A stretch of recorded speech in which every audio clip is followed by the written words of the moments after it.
Hello and welcome Hello. Broad Show. What's going on, boys? Tuesday, Everyone.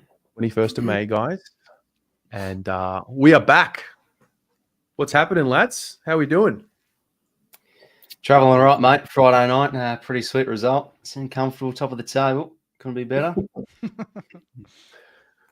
Can we end Just had to. No, man, it's I'm feeling really good. City got the win. Pies got the win. Just, but things going smoothly over here.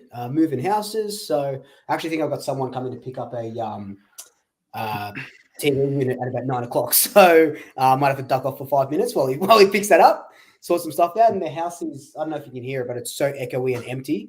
It's end of a chapter, but all good. Oh, very good. Very good. Jake, how are you, mate? Yeah, pretty much whatever Swoop said, just the exact opposite. That's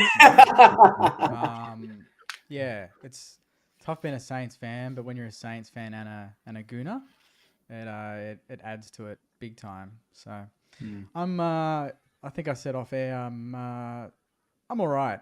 I'm consistently okay. Wouldn't mind being a bit better, but there's always next week, as they tell me. So very good. And how about you, Well, Terry? I'm good. Yeah, I'm all right. Just holding it together. You said something about an empty house, feeling like everything's empty and echoey. A little bit like my soul right now, but no, it's never too bad. It's never as bad as it seems. It's never as good as it seems, eh? Exactly right. Yeah, exactly right. Yeah. So we got a massive show tonight. We have a fresh guest. We might start with him, Mr. Riles Macca. Mate, welcome to Footy Abroad. So good to have you here. Yeah, thanks, guys. No, it's great to chew the fat tonight, have a chat with some great blokes across the community. So, yeah, really honoured to hop on board. Thanks very much. And, to kind of get stuck into it. Yeah. Well, we'll stick with you for a couple of minutes, maybe give the audience a bit of a rundown into you and, your channel, your journey, what you're doing, what you're looking to do. Yeah, okay. So, I've always lived and breathed footy. The old man, it's actually Northern Irish, grew up, going way far back, but might as well start there, going way. He grew up in Northern Ireland, moved across Australia mid-'80s and supported the Swannies ever since. So, like father, like son, pretty much. That's why I'm a big Swannies man. And, during COVID, I felt like I wanted to start creating a bit of videos again, creating a bit of content, involving AFL footy. And then 2021, got a bit more into like doing some live watch-alongs and just, calling games and everything. And I did highlights back then too, and they seemed to do pretty well, gained a bit of traction with my channel. Then went into some copyright issues that year, and I thought, well, I want to start making videos of my own, talking, having a chat about what I think and my opinions on stuff, and just growing and enjoying and creating graphics, etc. So just wanting to continue to do that. I just see it as a hobby. Don't want to do it as full time. I mean, I'd love to, but I see it more as a thing I love doing, chatting about footy and especially doing things like commentary and live watch-alongs. Yeah, how good. You touched on the Swans. Maybe give us a summary of what happened over the weekend from your lens, and I guess how the Swans are going overall. Yeah, ripper win Friday night. Sitting, 1.5 games clear on top. I knew we would improve after that elimination final loss last year, but sitting 9-1, I think I've probably exceeded my expectations a little bit. But I think last year just the injuries really hurt us. Couldn't get continuity out in the park, and we were just talking before about how we've had like 17 players play every single game with each other. So just having that is just critical importance, and just a lot of things like the recruitment we had in the off-season, much needed experience. Out goes Hickey, in comes Grundy. I mean, his ground level work's been amazing for us, and we've been a much better stoppage team. And James Jordan now playing like a Ryan Clark sort of role, but more skillful. He's tagged Clark, Whitfield, and now did a great job on Sam Walsh. I mean, I thought, wow, he just completely took him out of the game. And I think just everything's gelling nice, and as well as, of course, just the natural improvement of our young players like Goulden. Rowbottom's really improved his numbers too. McInerney as well. Amadi McDonald. Apart from kicking 0 goals last week, McDonald kicked a goal every single game. So, yeah, I think just we're ticking every box at the moment. And, it's hard to go against it. We're flying. No, got to enjoy it. 17 players have played every game this year. That's madness. Well, yeah, from my lens anyway. Yeah. Yeah, It's I tweeted. Oh, sorry, go, Jake. You go, mate. You go. I tweeted tweeted during the Sydney game. Like, I was like, where did this team come from? You know, like seeing two years ago, you obviously get smashed in that grand final. You beat us by a point, get smashed in the grand final, and then come out again last year.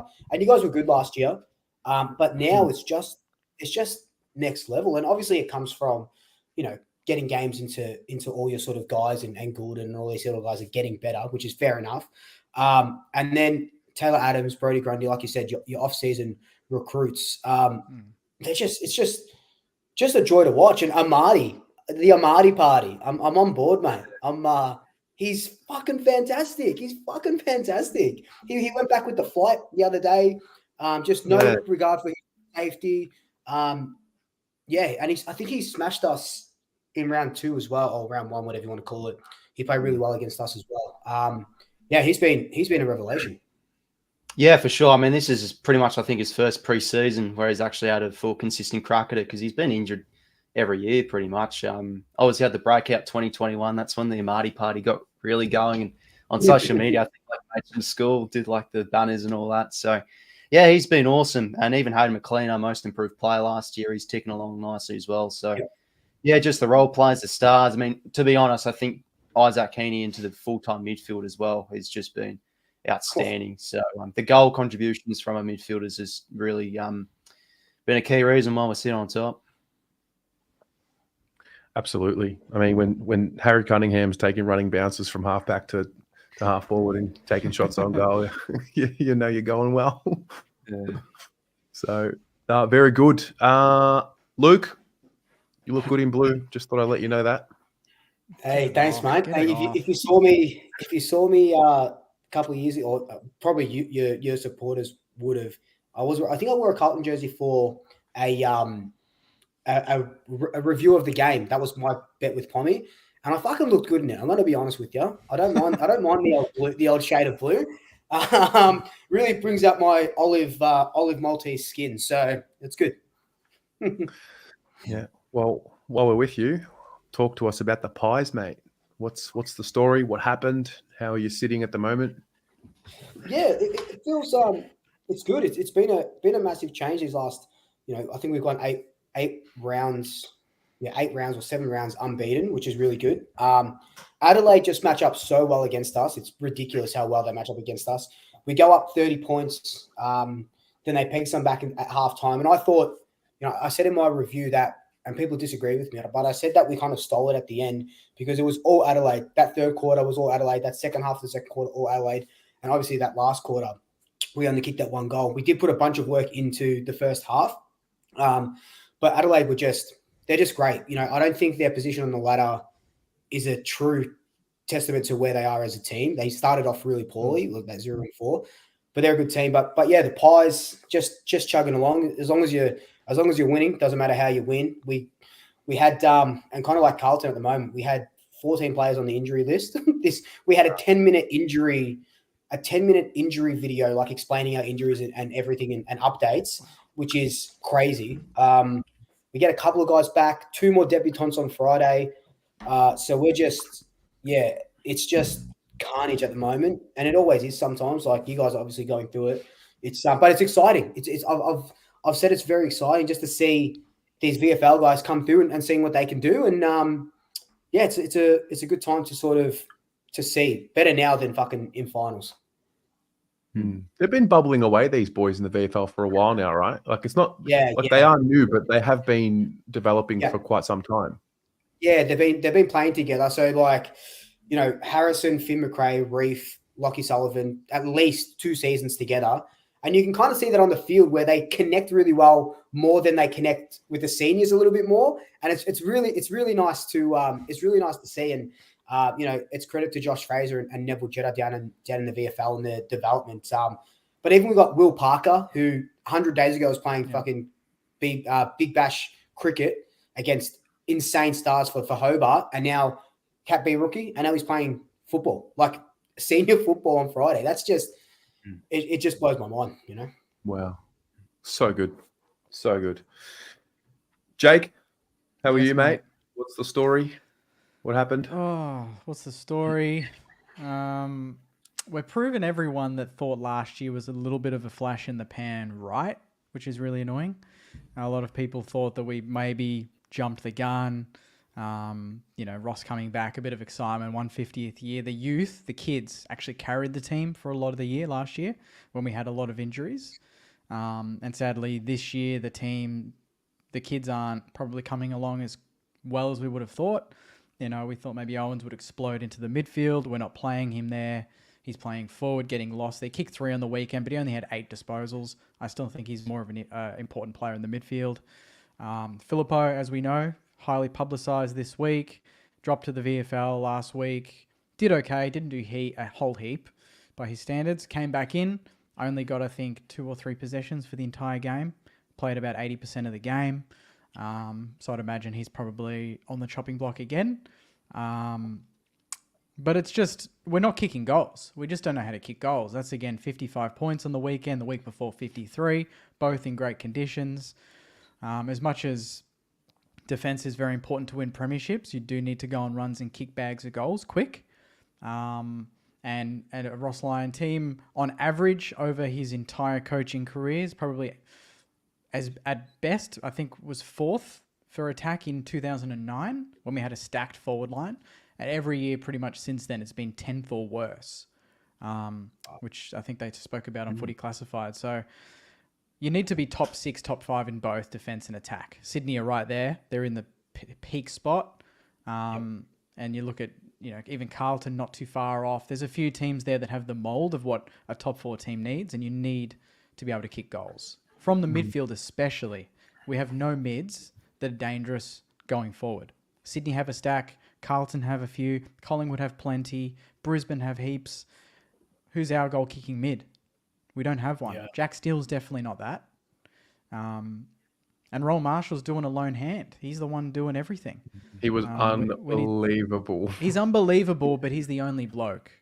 We need more. We need more. And to be honest, last week was the first time in a game where it kind of broke me a little bit. Like I've been optimistic every week, and I've said, we'll pull it together. We're getting players back. Our injury list, I put it in the WhatsApp group. We have 2 on the injury list, and they're both youngsters that aren't going to debut this year anyway. So, it's not been a great week for the Saints, and it doesn't get much easier against a rebounding Melbourne on Sunday. But even then, I wish Melbourne won by a lot, so they didn't give me a sniff. And now they've played the way they played, and at least me, I'm thinking, all right, they're not playing good footy, Melbourne, so who knows?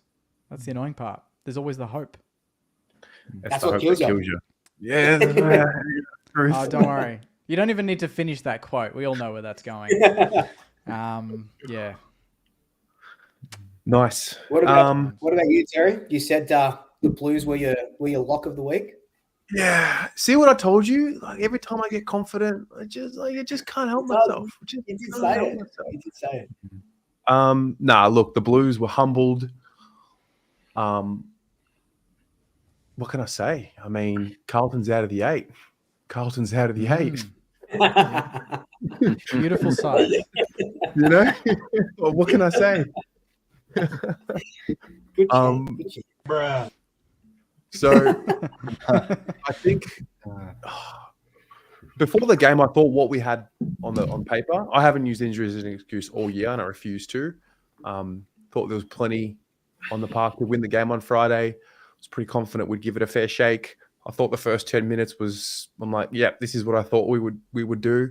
Then when the Swans wrestled it back, we didn't have that resilience. Like they evaporated. It was the first time I've seen them do that since probably Gather Round 2023. Like last round of the year, last year we played the Giants at Marvel.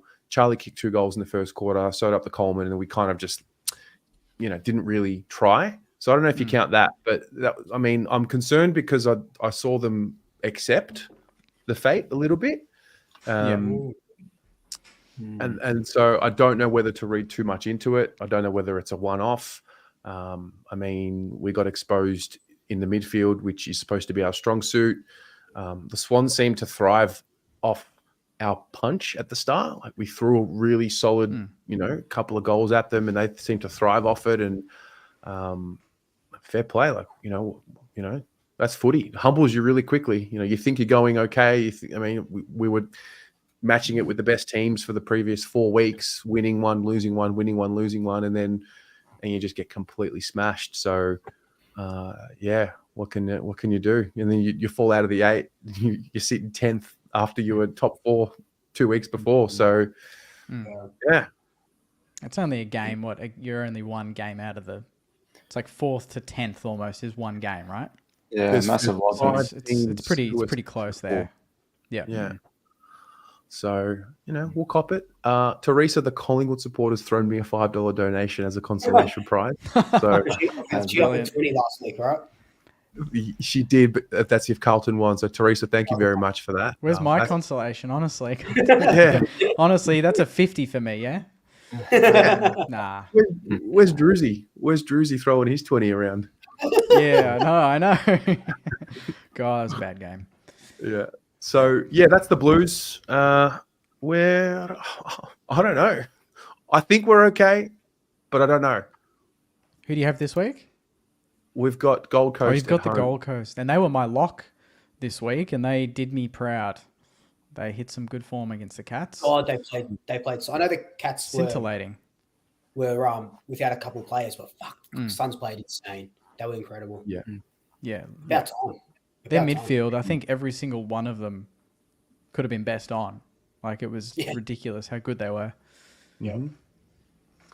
Well, that's what happens when you got to foul all your team's fucking top 10 draft picks, huh? Yeah.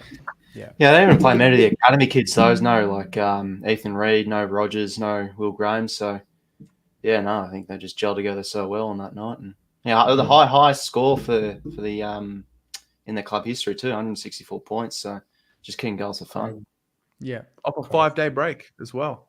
Was it? Yeah, just breaks all. We spoke about the 5-day break a few weeks ago, I think. And, I mean, the Suns I think it just goes to show if you don't bring your mentality can say it does everything in this league. If you don't have the right mentality, I think the D's showed that. You don't come into a game with the right mentality, anyone can beat you. Yeah, and that was in 28-degree conditions as well. Like they weren't easy conditions for both clubs. So credit to them. It's going to be a big game on Saturday against the Blues. That's going to be a hard tip, to be honest, under the roof. Oh, I just won't be tipping this week. Just shut my mouth. Nothing is more of a humbler than the football. It just, yeah. Anyway, so that's that. We've got a bit of a compact show tonight. We're not gonna go as long as what we have the last few weeks. So what we'll do is, Riles, we'll start with you. We're each going to go around, bring up a topic or a theme that we've picked up for the last week. So we'll get you to kick us off, mate. What's on your mind? Yeah, right. So I was thinking about what should I talk tonight, and I did a video 2 years ago about 10 things I'd do if I was the CEO. And alongside the beautiful Photoshop I did, I just stuck my face on Gil McLaughlin as the thumbnail. I went through a lot of things about introducing awards was definitely one of them. And I think when we reflect on an AFL season every year, it's just about the feel-good moments, like Sam Doherty kicking the goal when coming back from testicular cancer. I mean, Bobby Hill too. He came back as well. And how about Jake Waterman? Something? Was it something like that? Yeah, there was doubt about if he'd ever play again. And now it's an all-Australian form. So, I think with the Players Association, in my opinion, they should really consider creating a comeback player of the year sort of award. I've always felt pretty strong on this. They really should consider something like it. So the criteria would be pretty simple, like a player that was injured or, personal reasons or just in terrible form. Then the next year they come out, have a stellar season. So 2022, for example, Tyson Stengel gets listed a few clubs, comes back. I think it was through the pre-season selection period, premiership player, and James Sicily off the ACL.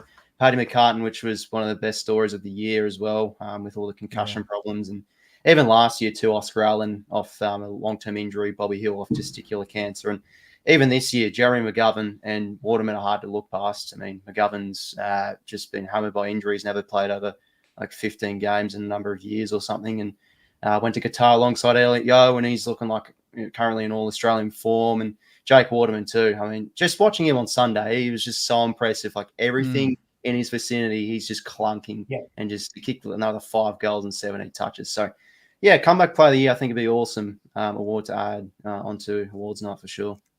Yeah, recruit of the year would be epic. Yeah, I don't definitely. think we have one, do we? That'd be nice. No, or player of the month. You know, the EPL do it. Player of the month would be good. I feel like that. Yeah, well, it was NFL inspired the comeback player of the year. So I know we say don't Americanize it, but I just think it's, we got to sort of acknowledge these players that come back, and the rehab can be tough. And yeah, demanding sport AFL football for sure. One player that comes to my mind is Jason McCartney from when he played at the Roos after the Bali Bombings. Just absolutely came back. I don't think he played a lot. It might have just been that a handful of games, but I remember vividly his comeback game. Was that against the Dogs? Yeah. I swear I remember that. Yeah, was that? Yeah. I'm pretty sure it was at Telstra Dome, probably the old Telstra Dome. Yeah. But that was incredible, and that's that's huge for what you're saying. I love it. We should, the Brownlow should be, it's Brownlow night, but I'd love it for it to be a awards night like Collingwood. I don't know about your clubs, what they sort of do, but Collingwood has like pressure player of the year, and obviously best first year player and all this sort of stuff, like best clubman. I'd love to see that get handed to a lot of other people and make Brownlow night something bigger than it sort of is. And the NFL do it. I'd love to see a little bit more of it. It'd be great. Yeah, aside from awards, what would you do, boys, if you were CEO, I guess? I'm trying to think of is there a rule that I would bring in? Is there... Riles, did you mention an award for the best forward and the best defender, positionally? Yeah, I did best defender in that video, and it'd be sort of judged from a panel or something. Because defenders, you think they need more recognition for awards and etc. They don't get much because Brownlow is obviously just really a midfielder's award, and best forward as well. Just sort of off the NFL really. Those types of awards could be easily implemented for sure. Knowing the AFL though, they'd give the best defender to someone that's not in the All-Australian team in the back six. Yeah, that's the sort of thing that would happen. Create a bit of controversy. Yeah, definitely. Do you guys put the Brownlow ahead, or do you guys look at the Brownlow medal ahead of every other award, or do you look at the Coaches Association award or the players voted MVP? Yeah, it's more prestigious. The Brownlow for sure. Coaches Award's just the most accurate, I think, each year. That's pretty much the best judges of the game. The umpires don't really see the stats, whilst the coaches, on Monday, it's every Monday, isn't it? So I don't know actually when they do it, but I just think they're the better judges of the game, who played well and all that. Yeah, Brownlow's not up there.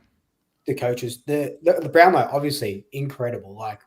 You win the Brownlow, obviously your name's etched in Australian sort of history. But the umpires sometimes I saw it biasly as a Collingwood supporter last year with Lachie Neale just getting votes in games that he shouldn't have gotten, and Nick Dacos having a blinder and not getting. I think he got 1 vote when it should have been 3, and you just see that you see it all the time, and players stealing votes off other players where it shouldn't have been, and I don't know, because they're not allowed to look at the stats, right? That's their whole thing. They just have to go off memory. That's crazy. Yeah, right. There's so much going on. They've got so much going on. They just have to go off memory. Yeah. It's hard. Do you have faith that there's full integrity in the umpiring department when it comes to such things? After we had that umpire that was found guilty of getting embroiled in the betting scandal? I don't have faith in the umpire integrity. Across the board, though. Yeah. Even having Lee Fisher as an umpire, and he umpires Saints games and he used to play for us. He doesn't favour us, but he goes so far the other way to not show any sort of bias. Just don't put him on. Just don't put him on. He's a good umpire, but just don't put him on Saints games. Yeah. It just sometimes you just I don't know. Like, it's too hard to resist. Yeah, and that Ben Keys no-goal call. Oh, bloody hell. He was doing the Oh, Marcus Rashford celebration of the crowd, and I'm live. I'm like, oh, my God, he's kicked in. And I see the umpire signal a point. I'm like, oh, what the hell? He's actually signaling a point. I couldn't believe it. Thought he hit the padding, but then the other angle, he actually didn't. And I felt so bad. But, yeah, just the things like that. The video arc's got to be top priority, I think. Still got terrible quality. I think they're installing the chips in the balls I've been seeing the past month or so. So, yeah, that should give better indication in the future. Yeah, like goal line technology, sort of. Yeah. Can't wait for the chip to be in the ball. Someone kicks it and it goes flat. Can't wait. Yeah, it's gonna be something like that. Can't wait. Just blows up midair. Something like that. It's pretty awesome. Yeah, interesting. Okay. So new awards, comeback story of the year. And is this for something on a Brownlow night, for example, like incorporated into Brownlow night, or just it'd be on that awards night, I think, because they do the player awards, then Players Association awards, then like best captain, first year player, best young player too. I think. Well, no, that's a coach's one where it's like the highest, the most amount of votes from the first 2 years in the coach's vote. So yeah, probably just be on that night, but. Yeah, I think it'd just be a great award to add into for sure. Yeah, I like it. I like it. All right. Great. Jake, what you got, mate? Yes. No, just with our recent form and even North, there's a lot of jokes on Twitter. And my topic this week is about the legitimacy of club mergers and relocations. So I've got sort of a two-pronged thing here. One being... obviously, it's always used as a joke in passing, but it kind of got me curious about, could this happen in the near future? We've seen it done in 1914. University was merged into Melbourne. 1982 with South Melbourne and Sydney relocation, obviously, and then Fitzroy to Brisbane. Now we've got Tassie coming in. The AFL obviously want to expand into other states still. And we've got a lot of clubs in Victoria. Maybe too many. Is it feasible based off that we might actually see something in the future, maybe reducing Victorian clubs? And if so, now this is the interesting one. If it were to be one of your clubs involved, how would you react? What would you do? Would you keep supporting whatever club they become or relocate to? Would you change teams? Would you just ditch the AFL altogether? So, one, is it feasible? Can you see it happening soon? And two, if it did happen to your club, how would you process that? It's a big question. Yeah, definitely. I mean, footy in New South Wales is just such an important priority, I think, with the Swans. Just as the decades have gone past, just the participation rates and the numbers have really increased. And that's why they started the Giants, of course, as well. So, I mean, if it were to happen, it wouldn't really make much sense. But of course, I'd still support the club, like massive Melbourne following, etc. And don't really support the team because of it's in Sydney. I support the team because it's the team, really, and the old man supports it too. So, yeah, I wouldn't know how to react. I think, it'd just be pretty unusual. But for me, I think, I just can't really see it happening, to be honest, at all. Like across the competition. Oh, no, I'll just answer the question about if the Swans were to relocate. But, yeah, across the comp, like I think AFL is a really traditionalist sort of sport. Like they obviously want to create equality, but, for a Victorian team, can't really see it happening. I mean, with a team that's lacking success and losing funds, etc., like I don't know how North's going in the inner sanctum, but obviously they still thinking they're heading in the right direction. But I can't really see it, to be honest. I think the 20th club has to go to another Western Australian team. Been here in Canberra too. I mean, I live in Canberra, but I just think it's a bit unrealistic, to be honest. I think there needs to be more infrastructure. I think Monaca's a bit too small. But I've also been hearing I saw in the news that like doing $100 million or like a massive stadium potentially development if they were to create a team in the NT. Don't know if you've seen that. Yeah, I heard about that. Yep. Yeah. Sorry, guys. One sec. Keep talking.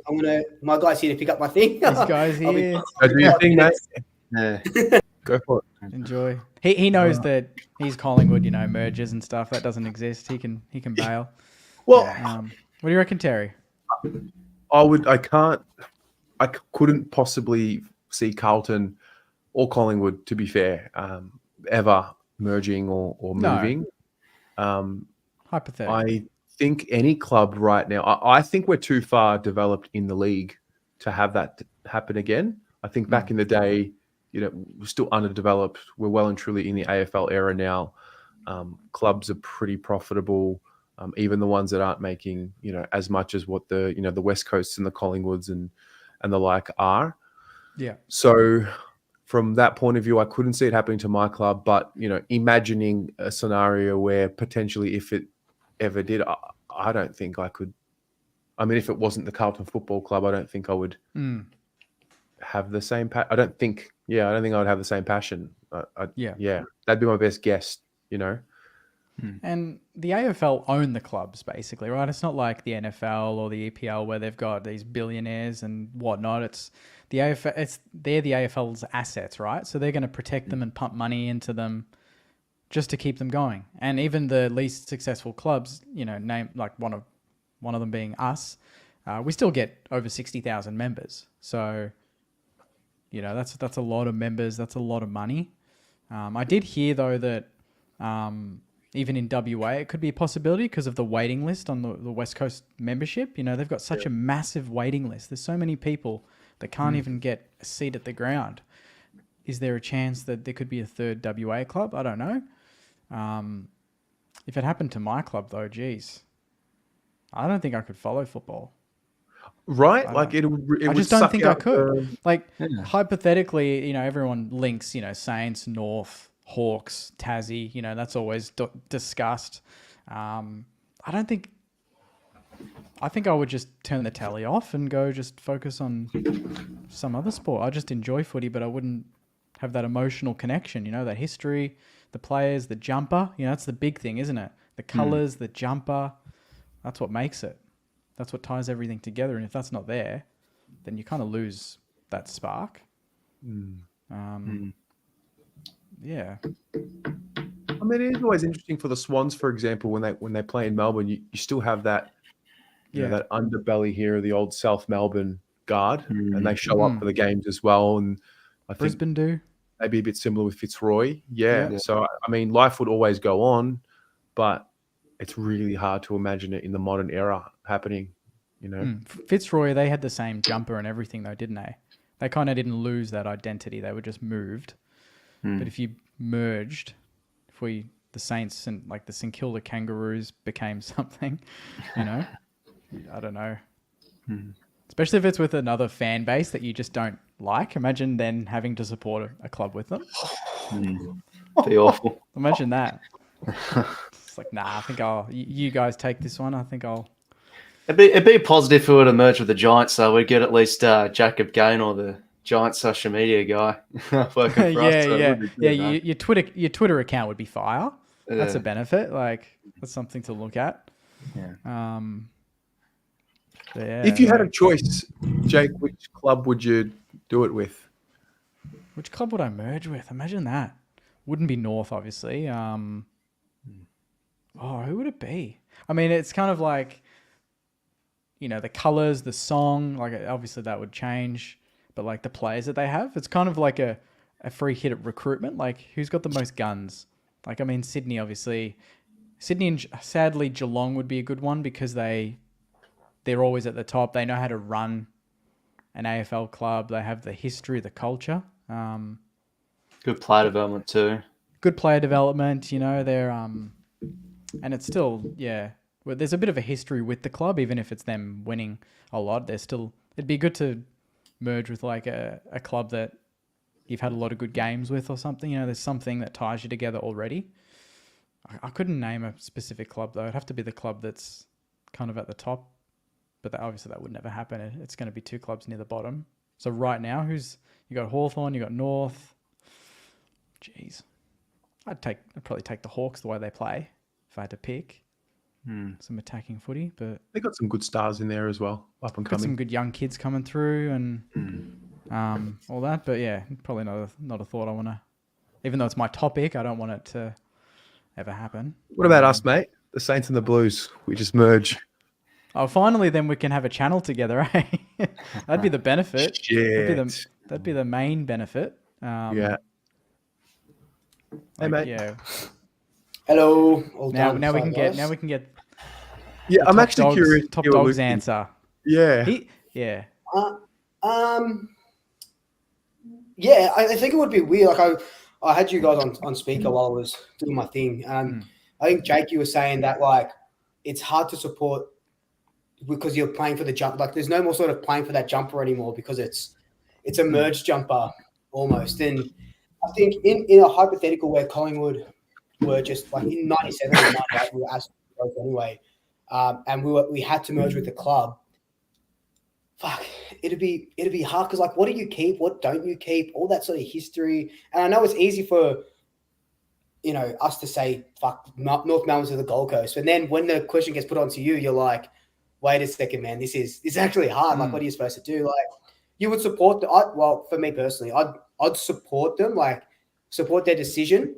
I'd be fucking disappointed though, but I'd rather see the Pies in the Northern Territory than the Pies no more. Like, I'd rather see the Darwin Magpies than the remnants of the Collingwood Football Club dying in Melbourne. Yeah. Yeah, wow. I don't think any of the big Melbourne teams could ever. Oh, imagine like some rule came in, like Carlton and Collingwood had to merge, and we all had to get along, like step brothers and sisters. Oh, mate. Nah, there'd still be brawls at games too. Anyway, there was talk, and I think it was the 80s or 90s of a Carlton Collingwood merger, like early. Carlton when you guys were really broke. It was just, I think it was with Sydney as well. There was a couple of teams that. Who was your president, Terry? Like early 90s. He put you guys up a lot because I did some research on this ages ago. Do you mean like early 2000s when we like the salary cap time and like? Was that was maybe local, early 2000s instead of the 90s? I mean, the story is that we nearly handed in the keys and we were broke. We had the $1 million fine, lost the draft picks from the salary cap breaches, well, the club was on our knees. John Elliott was his name. Yeah. It's hang on, I'm just looking up at it now. Oh no, that was so Collingwood nearly merged in World War II with Melbourne. okay. Well, that's one of them. I had a whole thing because I was going to do a whole video about it, about different sort of mergers. Riles, didn't you do a video on mergers and stuff like that? Well, thinking about it, I remember Cardi did a really good comment. You had him on the other week. He did a really good video about teams that were almost going to happen. I think there was also another one. It was like Melbourne and Hawthorn were almost a chance to merge, and they just didn't get through. That's one off the top of my head. Yeah, right. Fuck. Yeah, insane. I don't think it as much as you kind of want it to sort of happen because there is a lot of teams in. How's a 19 team going to work? How's a 20th team going to work? All these sort of clubs. I just at the moment, I just couldn't see it happening. Like North were probably the only ones with Gold Coast, and they were so close to go up there. There's no way they get done again and fucking go to Darwin. You know what I mean? There's no way. Wow, mergers. 20 teams is like, that's it, right? I mean, probably said that about 18 teams as well.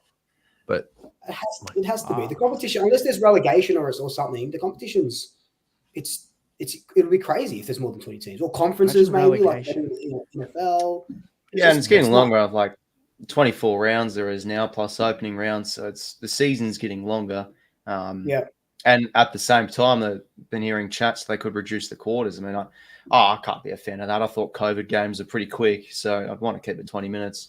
Oh, is that them keeping the time on in stoppages? Yeah, I think it's like ridiculous. if there was umpire yelled stop time, it actually wouldn't be a thing and just keep on going. Yeah, so Port would have lost on the weekend in that scenario. Oh my God. Yeah. Was that not? I mean, in that case, that's incentive. That was nuts. Yeah, that was insane. Kenny celebrate on the bench though is always good to see. Love it. Yeah. Fist pumping and everything. Yeah.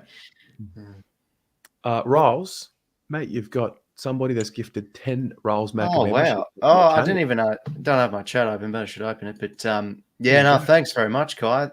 Yeah, this bloke's very generous. He sometimes gives a couple subs on the live watch along. So How yeah, good. thanks very much, mate. Yeah, Amazing. very nice. Very good. Well done. Little message for you, Luke, from Angelo. As a United/Blues fan, Magpies fan in the city, it's triggering him. Hey, he paid $3 for that, so that's actually a win for me. So It's a win all around. Do you want to go, Luke, or should I go? Yeah, I can go because what you guys were just talking about goes well into me. So I was supposed to do, as you can see from the title, everyone, I was supposed to do footy omens, but with the move and stuff, I just didn't get a chance to sort of look into it. So that'll probably be my topic next week. So I actually do want to talk about something that Riles just brought up, which is the game length, shortened quarters, all these injuries going on. What does it mean sort of going forward? Last week, there was 150 injuries across the AFL of players not playing. It's 150 players were out injured. And, you know, there has been sort of, you know, Mitch Cleary came out and said that they're looking at maybe making the games quicker with, like what you said, Jake, timeline still getting played and stuff like that. We saw shortened quarters, so the game was shortened by 20% back in COVID time. So I think that was 16 minutes plus time on, something like that. And it's funny because I watched I rewatched highlights from the Carlton on my mind, the Richmond Collingwood game. The first game.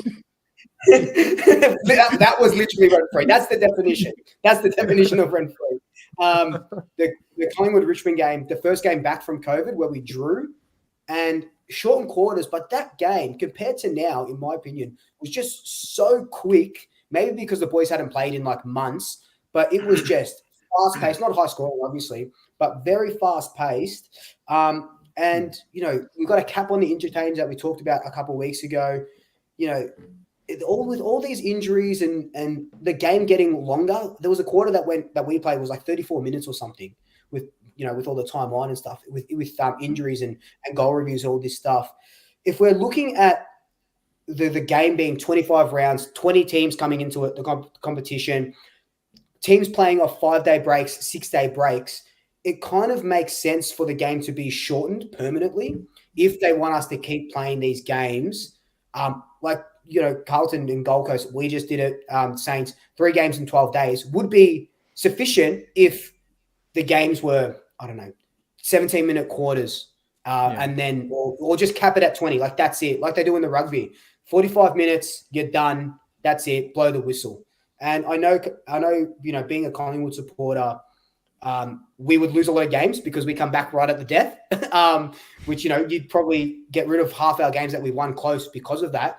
But I think for the longevity of the game, longevity of the players, if we're supposed to be looking after the players, I think shortened quarters might be the way to go if we want to see the best players on the field and more games. Thoughts?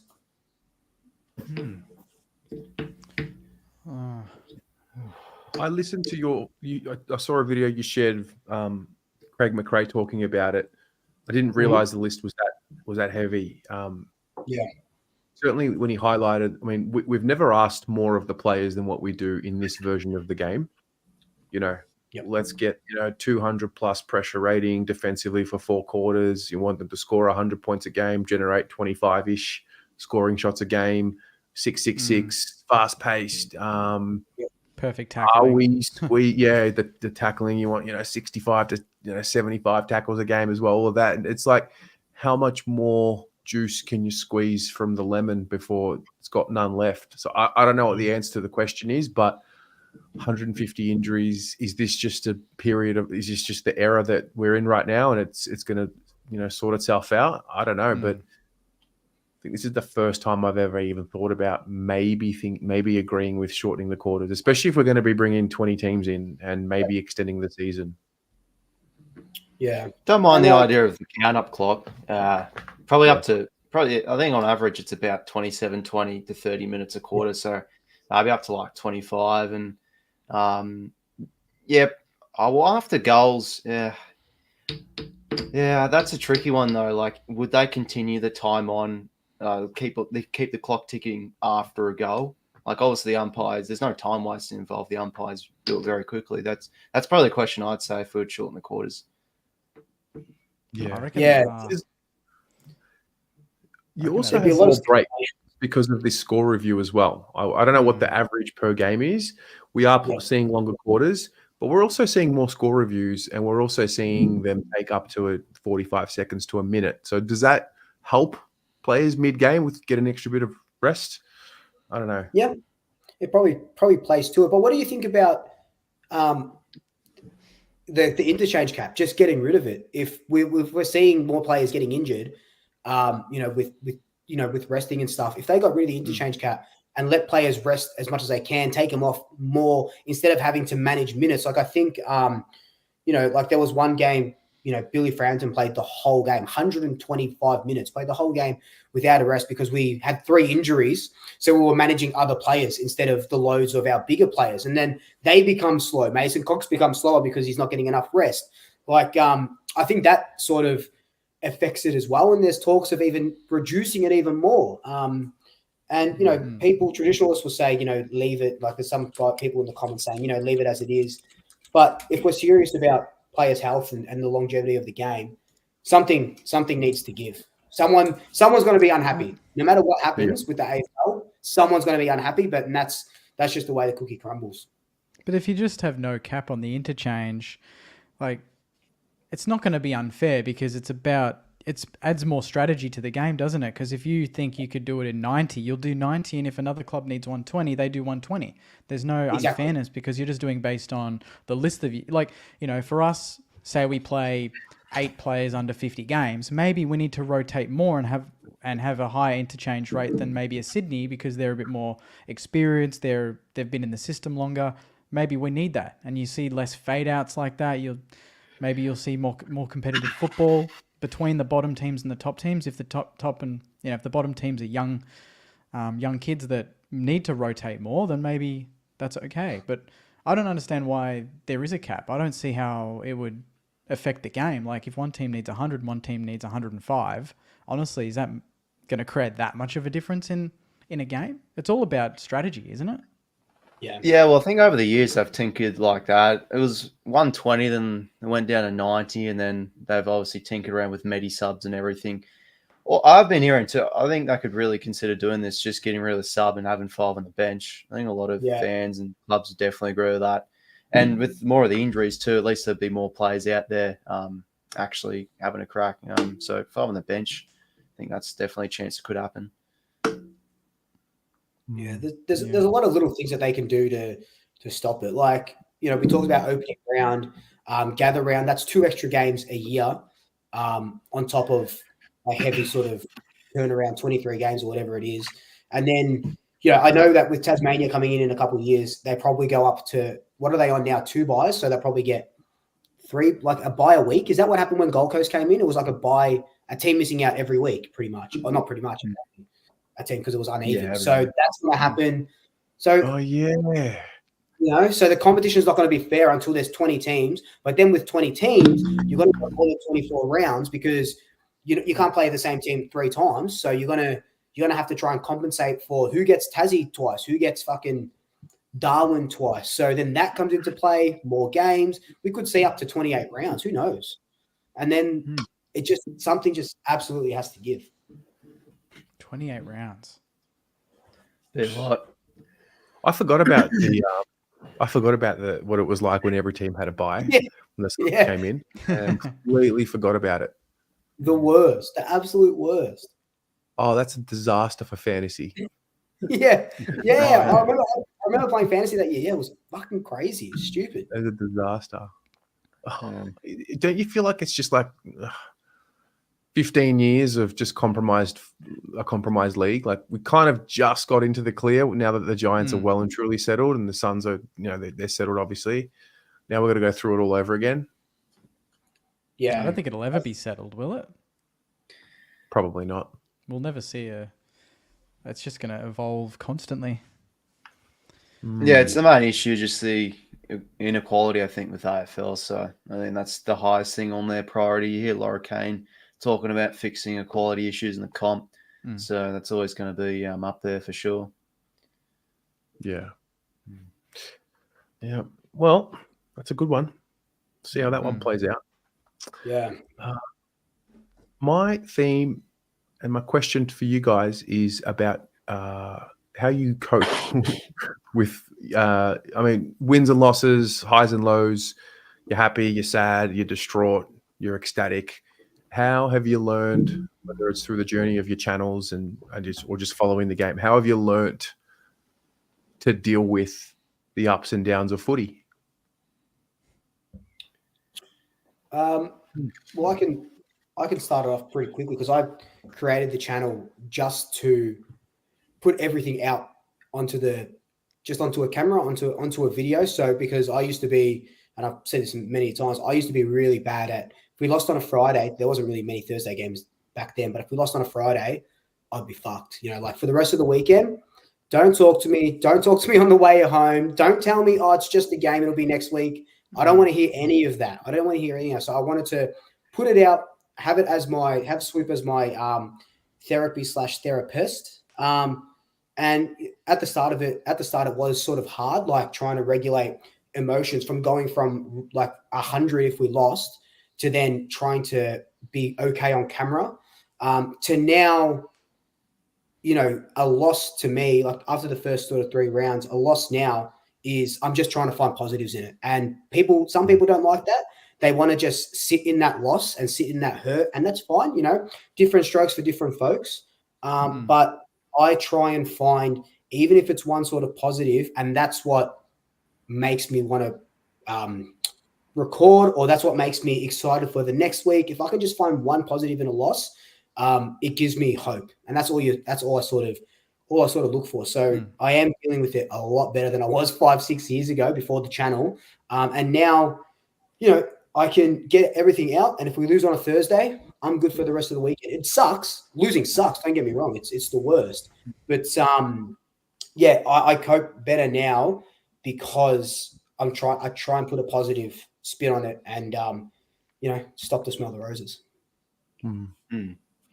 Well, I think compared to you guys, like you lot of fan channels, I'm sort of just more like the general sort of guy when it comes to content creation. I think what's a good coping mechanism is just like enjoying other teams and seeing the highs and lows of those sides, adding a bit more of a neutral edge. And if we'd lose the Swannies, I'd be like, oh, well, it is what it is. But then I can go and enjoy, you know, maybe seeing like a Gold Coast up and about off the back of 3 games, like GWS. So absolutely loved watching second half of the year. And, you know, I just felt, especially in that elimination final, I was pretty disappointed, but I felt it really was coming just with our injuries and just how we combated all year long, our poor second halves, and it was inevitable, really. And I loved the Blues run after that.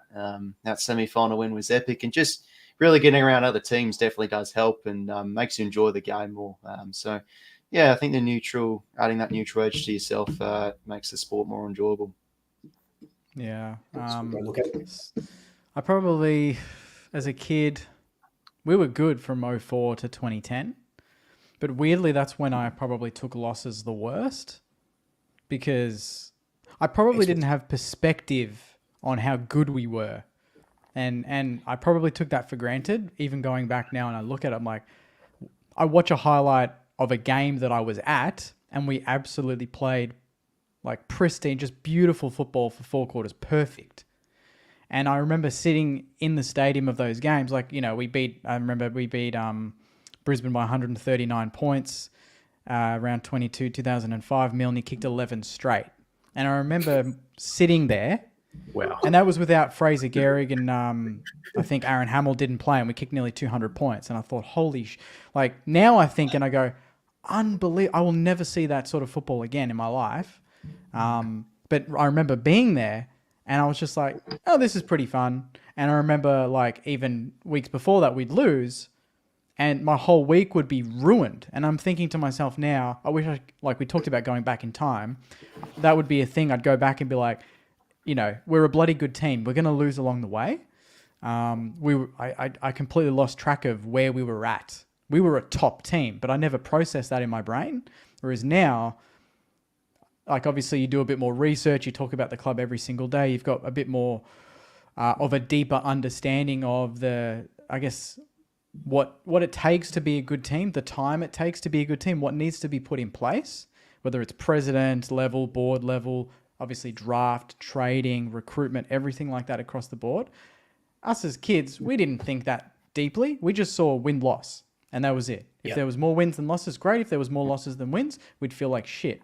Now, I'm thinking, you think the long game, don't you? Like, we lost last week, and that was probably our season.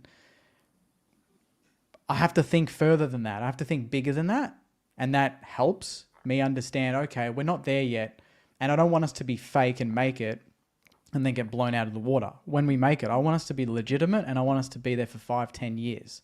So if that takes time and that means we have to miss out this year, so be it. But I want to see the things put in place. Whereas as a kid, I didn't look out for those things. I just wanted to win every week, which just meant losing was 10 times worse. Do you think having your fan channels, the ones that you run, has helped or hindered that as well? Like, do you feel like a sense of responsibility in the way in which you carry yourself in your channel? Yeah, definitely. Because now we've all, even Riles, even though you're doing everything, you still, I feel like you would still carry that sort of responsibility where people, for good or bad, and even if you didn't want it, they do look up to you for what's going on, for answers, and we don't always have the answers, but like I said, if you can find one positive to sort of hark on during a bad period or during a loss, like I think fans and people watching that appreciate that, where you're not just going, fuck, that was shit. Like if I had a 10-minute video of me after our third loss to St Kilda, just absolutely harping on the players, and I think we talked about this a few weeks ago. Yeah, awesome. You'd get heaps of views but the views would be hate views. They'd be like, oh, look at this idiot. Like he's grown this channel just to say, dump all of these players because they're playing shit because they've lost their third match in a row. Jake, I didn't see your review of the of the loss on the weekend, but I guarantee you find something in there at least to sort of, because you want to or not, like you want to. I feel like you just want to give support, and you think about the future. Like, okay, we're shit now, but look, we're getting more games into Owens, into King, into fucking Philippou or whoever it may be. We're getting games into them, and we will come good. And it's a teething process, right? It's a shit feeling, but I feel like that responsibility of hang on, but smell the roses in a loss, and that will set us up for the future. Yeah, I think you've got to be critical but constructive. You can't, like, it depends on the club too, right? Like for Saints fans, it's been a long wait. And a lot of my followers are people that have seen some bad Saints teams. Yeah. It's a balancing act, because if I'm too positive, they'll be like, Jake, I've been a member for 60 years and I've seen this shit before. I get those messages and I completely understand that. But yeah, I get what you mean too. You've got to balance it with, maybe we're not there yet. But that's a negative, but it's being real. And you're being honest, you're like, maybe we're not there yet. We don't deserve to be in the 8 the way we're playing. We need to kick more goals. So you've got to almost deviate from, geez, that was just shit, to how can we kick more goals? What do we need to do? Who needs to come in? So you've got to turn it around and be critical but constructive. So I'm going to be critical. I'm going to say that was shit. But what do we do next week to change that? And then that turns into a discussion, and it's not negative. It's not powered by, I hate this player. You kind of have to deviate from that scapegoat mentality that we talked about. Don't pick on the one or two players, because North aren't at the bottom because a couple of players are playing bad. It's across the board. We didn't lose on the weekend because a couple of players made a few blues in the back line, like Bonner's turnover. That didn't cost us the game. It's across the board. So you've got to be a bit more level-headed than that. If I go back and look at my early reviews in 2018, I was much more, this is just effing shit. I just ranted on video. But I guess that happens with age, right? You grow up, you mature a little bit. You kind of understand the inner workings of a club and how difficult it is to get to the top and then to win the whole thing. So you have a bit more of a respect. Yeah, I'm sort of similar to you as well. Joe Clark as a Swans, Swans man growing up as a kid through the mid 2010s, just finals every year. In the last decade now, just grand final losses too. Now, like I've gotten a bit old, you just realise it's bloody hard each year to make a grand final. And sort of, I guess the maturity really grew 2019, 2020, whilst we were starting to play a lot of kids, invested heavily in the draft, and just loved the little moments. Like, when James Bell kicked his first goal, did the Aboriginal dance in one of probably the worst primetime Friday night game there was in 2019. It was like 20,000 at the MCG, but just the little things I really grew fond of. And Rowbottom, loving his development. And yeah, it was very lucky in 2021 where just everything clicked. Buddy came back, Kennedy found some form. I think maturity is the big thing once you get older a little bit, about how difficult it is to definitely succeed as a club. And I think, I just agree with you. When as a little kid, you just thought, we've made finals, let's just win the whole thing. But it's definitely a very, very hard thing to do, win a premiership. Yeah. And what about you, Terry? Because you started off the channel when Carlton weren't going good, and now they're hitting some form over the last couple of years. So you sort of the inverse. It's been really interesting for me, and it's been really interesting to hear all of you share your experience. So, yeah, I mean, me personally, when I started, highly emotional, swearing, carrying on like an idiot. Sorry, Terry, can I just interrupt you? I love that 10,000 subs video. Just you through the years when you started off. Yeah. You like smash your desk when someone made a terrible mistake. I'm kicking the ball to Michael Gibbons, mate. What are you doing? I love that. Yeah.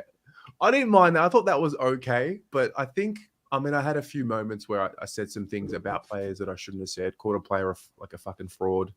Like, not the worst thing to say, but also like irresponsible. There came. I think there was a few key moments, a few key people I met along the way. I think Nathan Buckley was a massive one.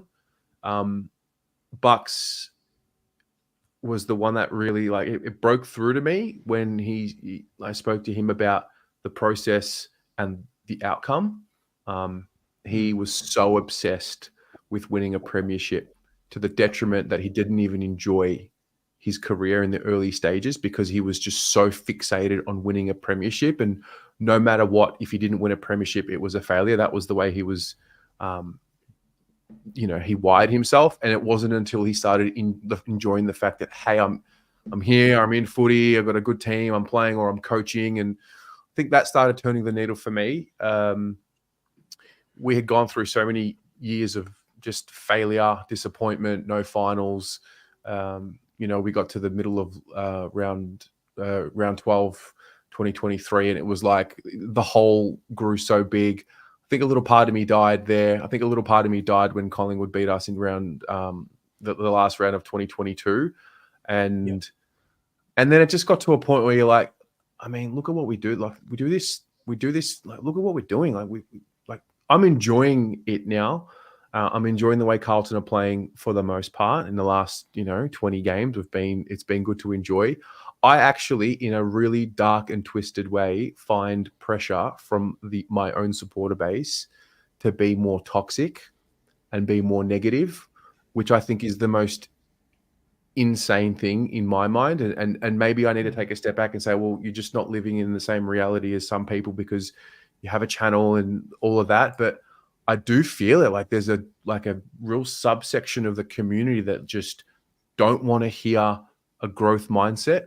They want you to sort of like lash out at them and call them dog shit. Like, mate, I had a guy in the rating show last night come in on the chat and say, I hope Durden and Fantasia do an ACL. And I'm like, what's going on? Like, what are we doing? Like, what is that? So it's like, I think we're all responsible. We don't work for the club, but without the club, we don't have a channel. So you have to respect the club. We don't have subject matter to talk about if there isn't our club.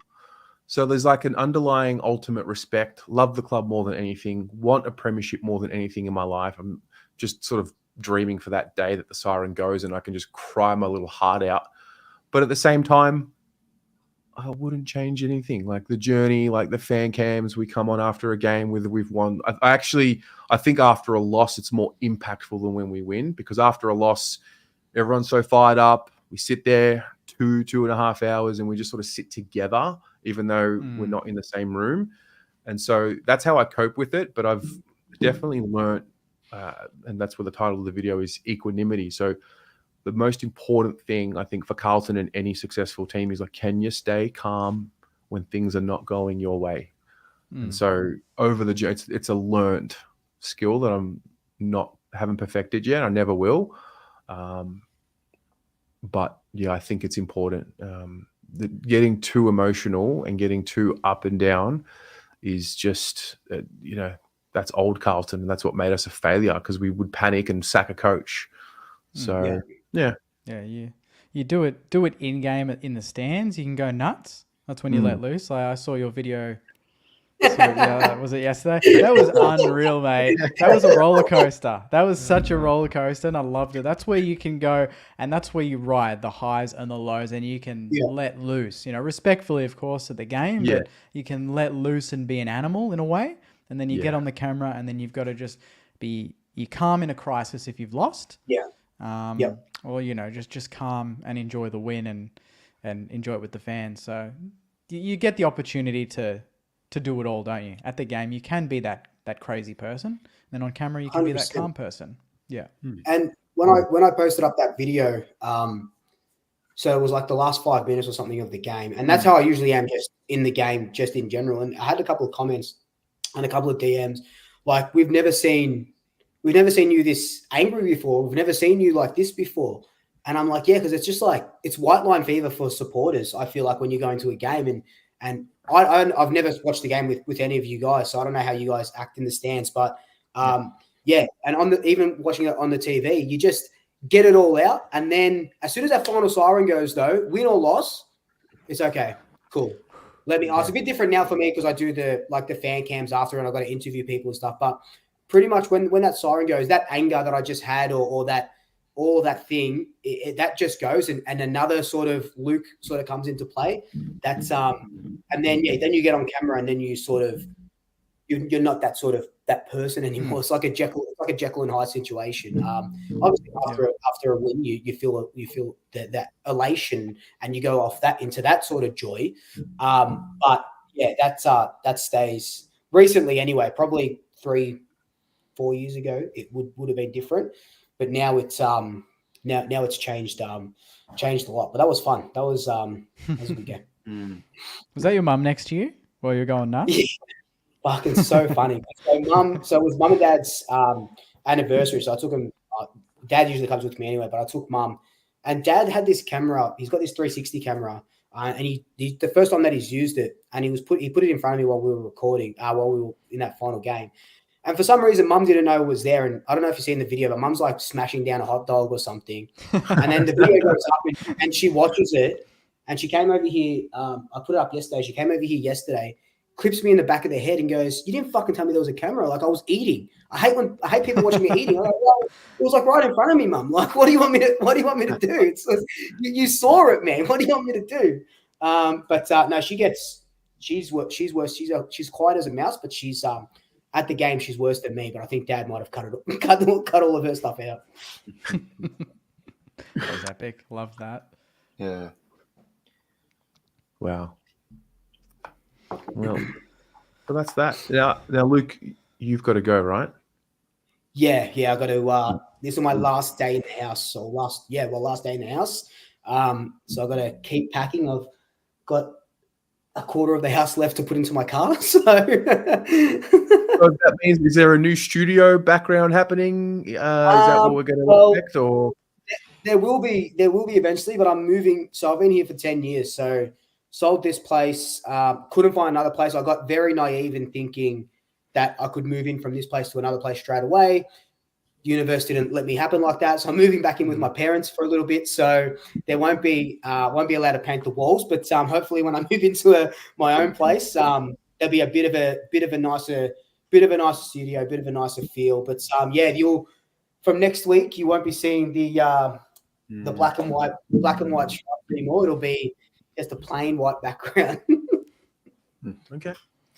All right. Well, that could be a little bit of a sign. Talk about footy omens. No. No, we're not doing that. Before we go, maybe we go around and give a little upset that we can see happening this week. Yes. All right. What are the games? Well, I did my tipping video. I recorded it yesterday, and that's out on the channel. And I've went with the Hawks against Brisbane. I just think they seem to have their measure every time. They knocked off the Lions in Tassie, I think, like 2022. It was a massive shootout. So how the Hawks go at the moment, I think they can seriously get the job done. The midfield's been much better, and Cole Shadir and maybe Charles been great. Still no, I think Sicily and Scrimshaw are going to come back this week. So Marvel, I reckon they can pick up the upset. Oh, West Coast over Adelaide. Imagine that. In Adelaide? It's in Adelaide though. Tricky. They're not the same team away. But I mean, it's there for the taking. I mean, I would dare say us against Melbourne is a chance because they've got Jake Lever out, I think. Yeah, he's got him for That's a pretty big out. I don't know if we've got anyone else. Do you get Higgins and Butler back this week? Yeah, well, we've only got James Van Ez and I can't remember who the other guy is on the injury list. But we've got a full list to select from. So Hunter Clark, Brad Crouch had 38 in the VFL. Matty Ellison kicked 5. Jack Hayes played. Dan Butler, Jack Higgins. So we could see 5 or 6 senior boys come in, and that could be our best team on the park. Saints will win this week. And it's at the MCG. We play very well at the MCG. Like when we play there against Collingwood, we love the space. We can run. That was the last time we played good football, to be honest, was at the MCG. So, what are we? $3.40.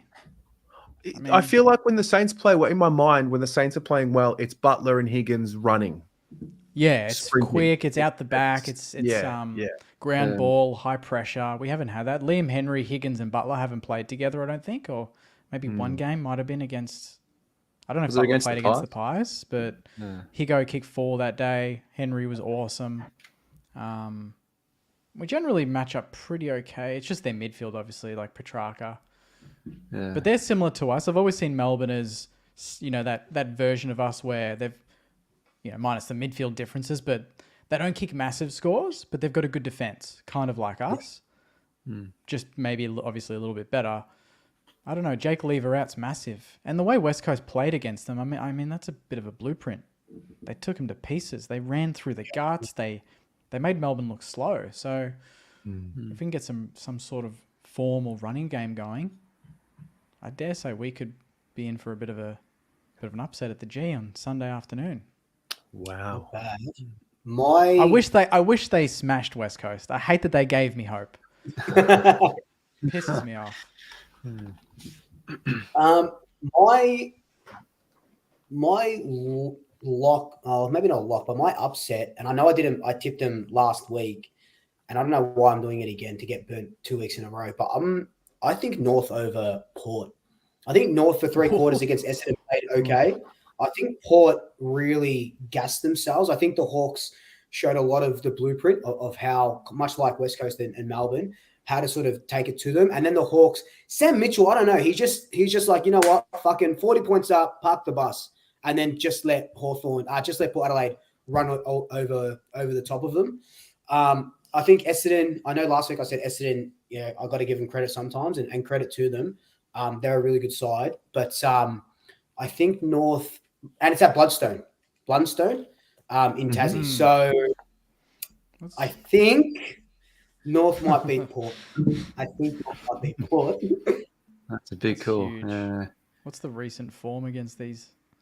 Oh, they've been smashed the last 2 times. We've been smashed Like the last two absolutely annihilated. 90 points and 69 points. There's no form line. I'll tell you what, There's no form line. if it was a Marvel, I'd honestly favour it a little bit more because of the Horn Francis situation. Hornet is yet to play North at Marvel and receive the full treatment. 2 years now it's been in Hobart. So yeah, I don't know. I think they've got the Tigers soon North, so probably see how they go first against them if we want to talk about first wins in my eyes. I mean, Freo as well against the Pies, honestly, wouldn't be. That'd be a good game.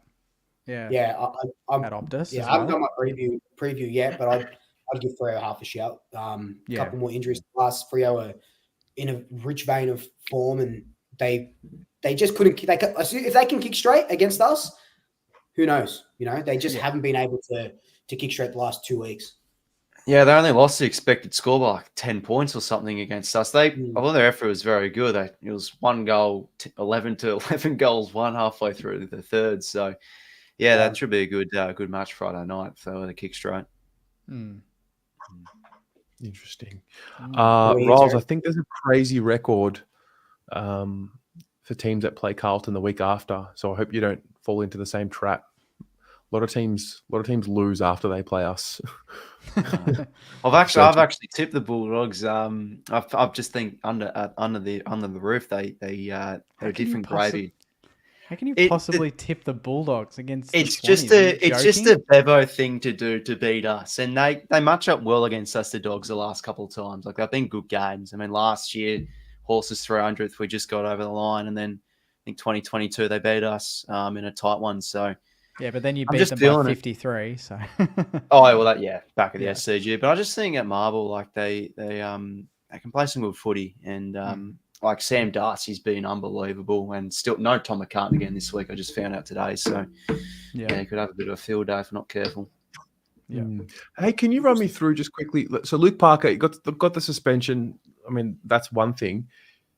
He just couldn't get into the team because the team was in good form, and there's just standards, and you're not breaking up a winning formula. That's why he couldn't get in. Certainly. Yeah, 100%. I mean, Taylor Adams has been huge for us. He's not really been getting 3 vote-worthy performances. Just like his ability to extract the footy in and under has been massive for us. So, yeah, I don't think there's really been a spot for Parker. There's been questions on, could he play forward, but he's probably not mobile enough. Like Sam Wicks has been huge for our full pressure. So, I think, honestly, we're just going to keep him in the twos. And the big thing as well is just load management, especially he's getting more injury prone when end at the point end of the season. And now with a 6-week suspension, he's not going to be back till 3, 4, 5, until like round 16, round 17. So hopefully he'll be right by then. But yeah, it's just simply our team's been flying. That's why he hasn't been getting in. Does he leave at the end of the year? Terry's looking like he wants him out. Was that one spot? Look, honestly, I think I don't want it to happen. I think he's a one-club player by heart. He's been huge for us the past decade. So it's a move you can't really see happening, but it'd be a good fit, I think, like at a North Melbourne, just the veteran head, the wise sort of person to come over, but I can't really see it happening. Interesting. Okay. Well, that's that. I think that's it, boys. I think that's going to do us for tonight. Riles, mate, thanks so much for coming on. Thank you, it was so good to have you on, mate. Thank you. Yeah, no, pleasure, guys. Yeah, it's great to have a chat with some 3 top quality guys across the community about the footy. So yeah, no, thanks very much. We'll get you on again, no doubt. Any last words, Jake, Luke? What do you got? Last words. Not much, man. Just stop to smell the roses in life. And I called my cousin up. It was his 21st birthday, my godson. The only advice I could give him was stop to smell the roses in whatever you're doing, and love as hard as you can. You know, we're here for a finite period of time, so love as hard as you can, and stop and smell the roses. That's very good. There's always next week, as they say. There is always next week. Hello, darkness, my old friend. I had to pull that one out. Honestly, had to pull that one out. That's how I was feeling. Yeah. Yeah. All right, guys. Have a great evening. Bye, everybody. Thanks for tuning in. Yeah, guys. Thanks for tuning See you in. guys. Thanks Cheers, a lot. guys. See you next week. See you.